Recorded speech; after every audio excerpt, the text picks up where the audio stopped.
Different Sides of Learning. My name is Shakira Rouse, creator and founder of Special Compass. Now, through this project, I wanted to take the time to sit down with different people involved in the community to help students with learning disabilities achieve success. And today I'm very pleased to welcome Colt and his mother, Holli, to sit down and share their experience as a student and a parent navigating the transition of dealing with dyslexia. So thank you so much, Colt and Holli, for joining me today on Different Sides of Learning. Thanks for having us. We're excited. Yes, ma'am. Super duper excited. Great. I'm really excited to have this conversation with you guys because most of the time when I'm talking about helping students with learning disabilities, a lot of the time I'm sharing my personal story as well as kind of sharing little bits of experiences I've noticed with other students I'm working with, but I've never actually had the chance to sit down and kind of share another student's story. So let's just dive right into it. Colt, I want to know, and Holli actually, I want to know, tell us your journey of discovering that you have dyslexia. Well, when I really first found out I had dyslexia, I thought that I was just a normal kid. I just had to work on some stuff. Yeah, when we first realized something was going on, he was about 4, and we realized that he had a speech delay, and so we went ahead and we got him tested and started to get him assistance with the speech, and then as time went on, it was funny. It was like we kept having conversations with teachers, and they were like, I don't know what's going on. You can tell he's a very intelligent kid, but there's something that's just not making sense. And you could tell everybody was confused. And we certainly were confused. And that's kind of how the ball started rolling. Yeah. And, became this journey that I was not, prepared for, and you kind of feel like you're thrown out into a dark hole and asked to find the light. So, and that's kind of how it started, I think. And then we kind of just started, getting tested and all that kind of stuff. Meanwhile, just having no idea what it was, which was the most frustrating. That's kind of how. Cool. And I've had that same experience as well, too. I remember being in school and just kind of, like I always tell people, like I wasn't the strongest math student. I didn't have the strongest English, writing skills. I just kind of thought that's normal. Everyone has their strengths. But then it came a point when something wasn't working, something wasn't connecting, and I couldn't figure out what. And that kind of got the ball rolling for me to kind of go and seek options and get help. So it's really great that you guys were able to kind of nail this in the bud early, figure it out. And I want to know, like, what was that feeling like when you're just like, okay, it's dyslexia? That was like, hallelujah. Like we finally have an answer, because it got to the point where he was in a public school that couldn't really assist him. So I realized, okay, this isn't going to work. So let's try the Montessori school. Maybe a more of that kind of setting would be better. We did that. That was a disaster. Yeah. Then we tried a private, and they were like, we don't think that we're able to assist him. And then we finally found a school. Once we got the proper diagnosis through a private psychologist, that was like the hallelujah moment, because it was like, he's severely dyslexic, and this is what he needs to work on. This is what he needs to be successful, and what he needs to work on. And then we found a school that specialized in, dyslexia. And that was really good. It helped me. It helped my ball roll, and it was really, really fun just being there. Yeah, so they were really able to help him. It was a lot of one-on-one, which I think made a big difference. And so I think that was like, there's nothing worse than having a kid, your own child, and thinking, what's going on? Like, what can I do to help him? Like, I feel like, why can't anybody help me? And, you don't know which way to go, but that private psychologist made a big difference. Awesome. That's really interesting. I feel like there's a lot of gems there. Holli, like you spoke really about like the experience of a parent, because I feel like a lot of parents, especially when they come to me, it's like they went over here, they went this way and that, saw this, and they still didn't have an answer. They still didn't know what to do. And I think what I could tell from my experience and kind of that sense I get when I'm talking to different moms and dads is that they're kind of come to a point where it's like they kind of feel like they don't know what to do, and it's kind of like now they're kind of internalizing the situation, and it's like their fault as a parent, and that's something I want no parent to ever have to internalize and feel. So Colt, I want to know, like, what was your biggest frustration in all of this? Because I mean, your mom said that they sent something when you were like 4 and teachers were saying stuff, but what was like the biggest like kind of like frustrating moment for you? Probably my biggest frustrated moment was when my teacher said he doesn't have dyslexia, he's just being lazy. And I was like, I'm not being lazy, I'm trying my best, I'm giving 100%. And it just really left me felt heartbroken. Yeah. Well, I think that's to add on to that. I think there's a lot of teachers that don't know what dyslexia is, and that's been a big part that's been frustrated for me as a parent. You know, and I've had a teacher say, you know, well, you know, maybe college may not be what's good for Colt. I think maybe a trade school would be a good option. And that's when I let her know real quick that that I'm going to let her, you know, I gave her a real good lesson on, number one, being a teacher. She might want to be a little more informed on kids with dyslexia and what it truly means and how smart they really are. I think that's a big misconception with people that have learning differences or disabilities, or there's so many cool, like amazing things, ways that his brain works. And it's like, these kids are so smart, you know, and it's like they have a brain that, like, I always tell him, I show him all the people that like Einstein, you know, and I just think there's so many cool people, amazing people. And adding on to that, the people, 50% of the people that work at NASA, I heard, have dyslexia, because they said for some people, when they just look in the woods, they see trees. But when I look in the woods, I see a lake, and I just see many details inside of the woods and what's outside of the woods. And I think, like, big picture. Yes, big picture. Yeah. That's so beautiful. I like that, what you said about how different perspective, and you guys touched on a very important part, something that I'm always trying to drive home, is that individuals with learning disabilities, not that we can't learn, it's that we learn different. It's like our mind literally process information differently and entirely. And Colt, just like you, I've had teachers like say, you know, maybe university is not for you. Maybe you shouldn't consider this program. And it's really discouraging and disheartening. And so good for you, Holli, to to speak up and be vocal and advocate. Sorry. The one time my dog barks is when we're doing that. He's also vocal, which is really cool. Yeah, exactly. Totally Vocal.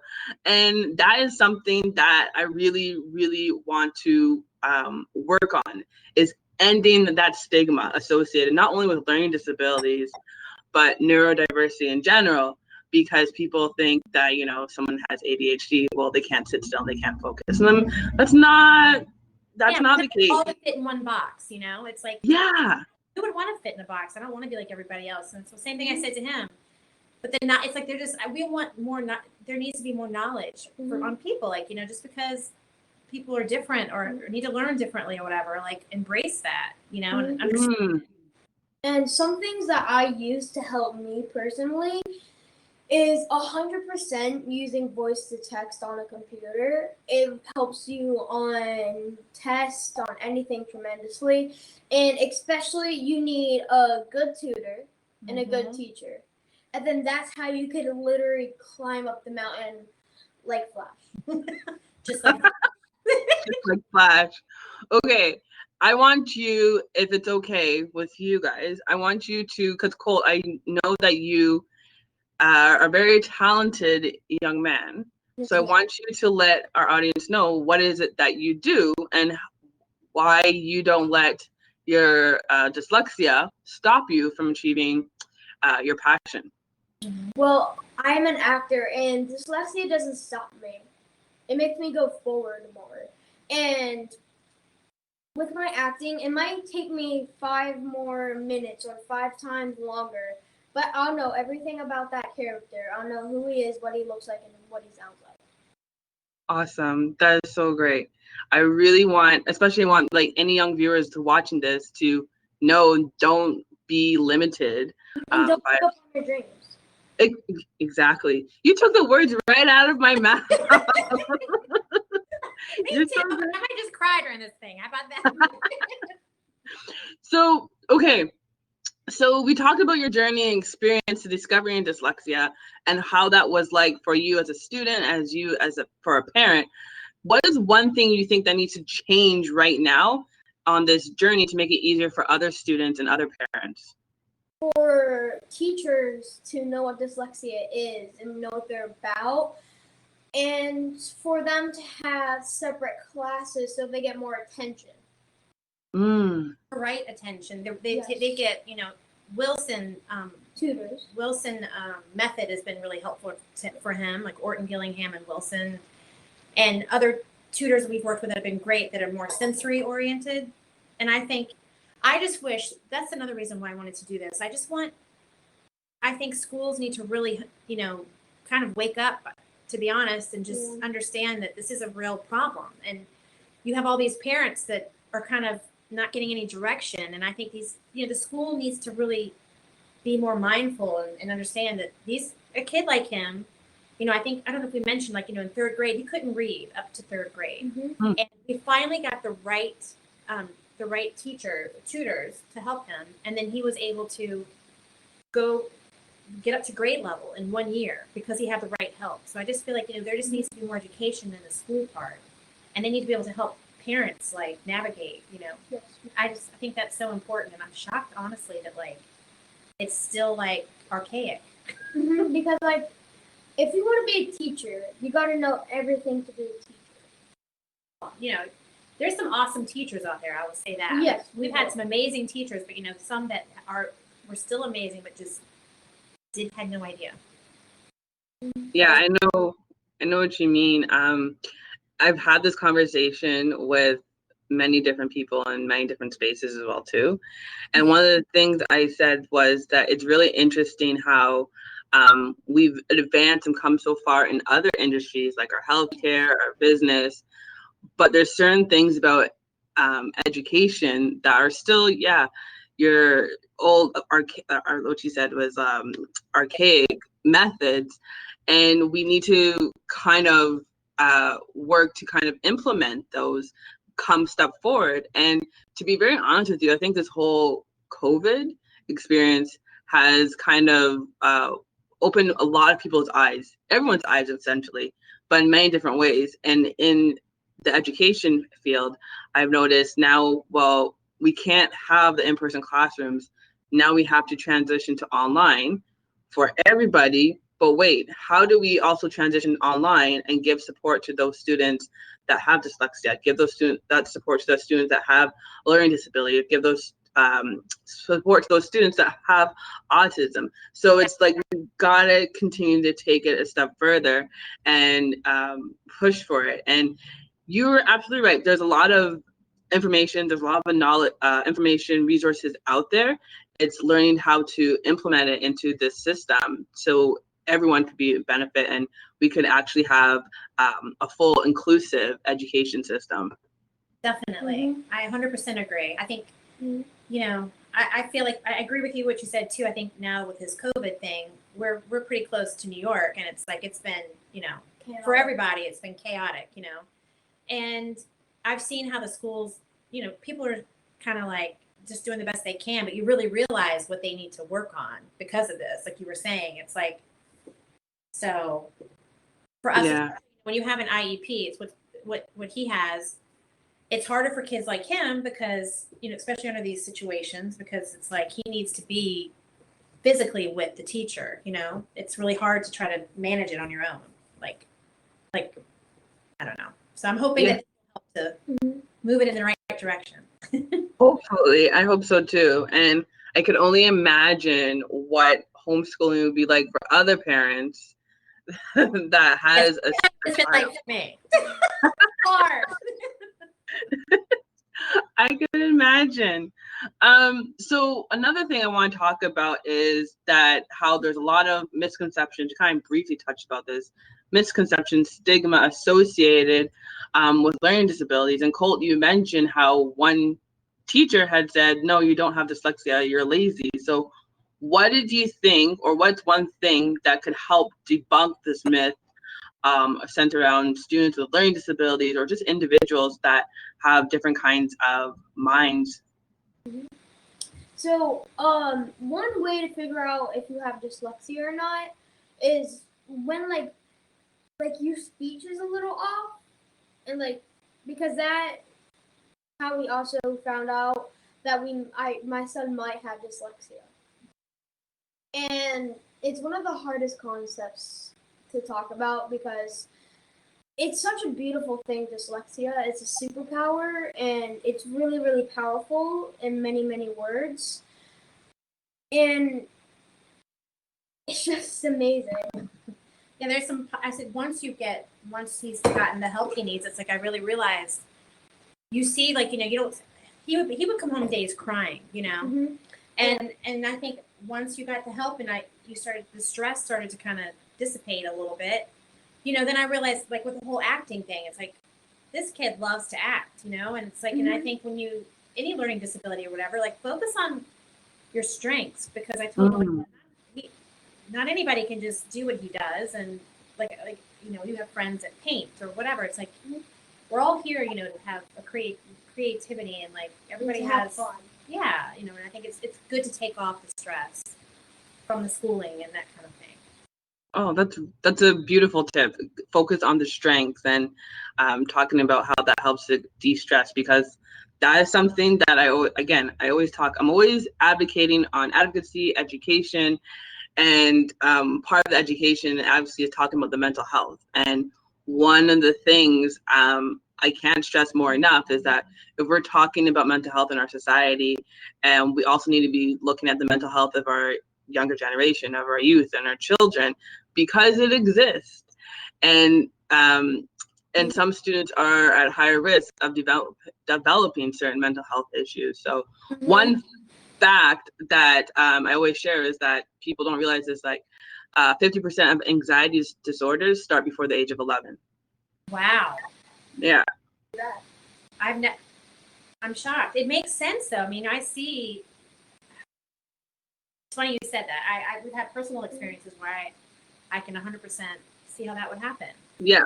And it makes sense. I mean, because it's like, the frustration, I think, and just the embarrassment and the sadness and I can see, if you don't get the help that you need, and even the private psychologist, she said to me, she's like, if you don't, be consistent. If you don't get him the help he needs, like that's, things like that could happen, or it could go down a path of you're finding a way out, I don't know, through alcohol or whatever. When they get older, it's like because they've had to manifest all this. So yeah.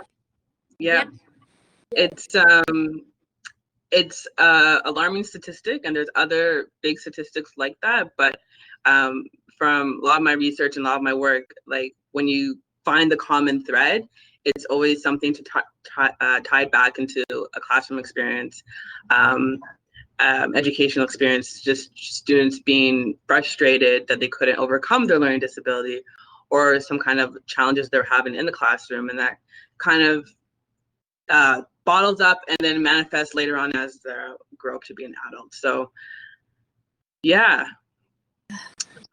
We have a lot of friends that have taken their kids out and homeschooled them merely because, they felt like they just weren't going to get the help that they deserved or needed at school. And their kids were just besides themselves. And, they were worried more like, hey, at the end of the day, I need my kid to have his sanity, and whatever you can do to instill confidence. If it means taking him out of school because they're not equipped to help him, then, I've had so many friends that have done that. I did that for a little bit, and that's what it's all about. You just want your kid to be confident and grow up and feel the way that they deserve to feel, It's a big deal. Yes, it really is. That's great. I mean, I'm all for it. Like, my education and background is inclusive education. And one of the things that I've learned in my studies is that it's best to put the student in the classroom where they're going to the environment where they're going to thrive. And we need to understand that some students are going to be successful in like a general classroom, some are going to be successful in a smaller classroom, or others are going to be successful at homeschooling. So there's different methods of teaching, and for children to reach education, there's not one path or one way for that. I think we just need to learn to be open and open to the various paths that we could be teaching them. So this kind of ties into my final question for you guys today, actually, is that especially now we're in a period where we're talking a lot about allyship and supporting other groups. How can someone help or be a support or an ally for someone that has a learning disability? I think advocates are amazing. I think, I know when I went through all the hoops to get the IEP that I got for him, we really appreciate it. We had to, consult with a lawyer. It's just the fight that you have to do to just get your kid the help that they need. So I think having somebody that you feel like is actually on your side, maybe instill even in the school, just an advocate or somebody that can direct you down a path of like how to help your kid would be really helpful. I think, smaller classes and teachers that are equipped to teach these kids that do have learning differences, like not just a generalized teacher, I think that would help alleviate a lot of some of the issues that we have, and I will say too, I think that goes along with this and what you were talking about, when you are a kid and you are different, you have a lot of bullying situations, and I think maybe honestly in schools, putting more of an effort into just being kind to one another and loving the person for the way that, the person that they are, and it's okay. Yeah. Oh, that's beautiful. Loving the person the way they are. Yeah. Yeah. If they're different or whatever, just appreciate who the people they are, and just think and lift each other up, right? Yeah, and that's how you make great friends. That is true. That is true. Some of the best friendships I've had are for people that are different from me in many different ways. So that is true. So thank you again for joining me today, Colt and Holli. It was a pleasure. It's so cool. Like, we were like, it's so cool to meet everybody from just like, we've had such cool conversations with when you reached out. Like, it's just, what you do, it holds a special place in my heart. And it's such a pleasure. It is. And so we just really appreciate you reaching out. Thank you. Thank you. I was really excited, and I'm really thrilled to be always meeting new people, because you probably know this, like on this journey, you're going to meet so many different people, and it's sometimes it's overwhelming, and it's like a really beautiful blessing. So I'm happy that you guys were down to meet and have this conversation. Thank you again for joining me today. And so I found you because we follow each other on social media, but let our viewers or listeners know where they can also follow you to learn more about your journey, Colt. It is dyslexic_kid_rad. Almost. It's dyslexic_rad_kid. And your professional page is Colt W. Hager on Instagram.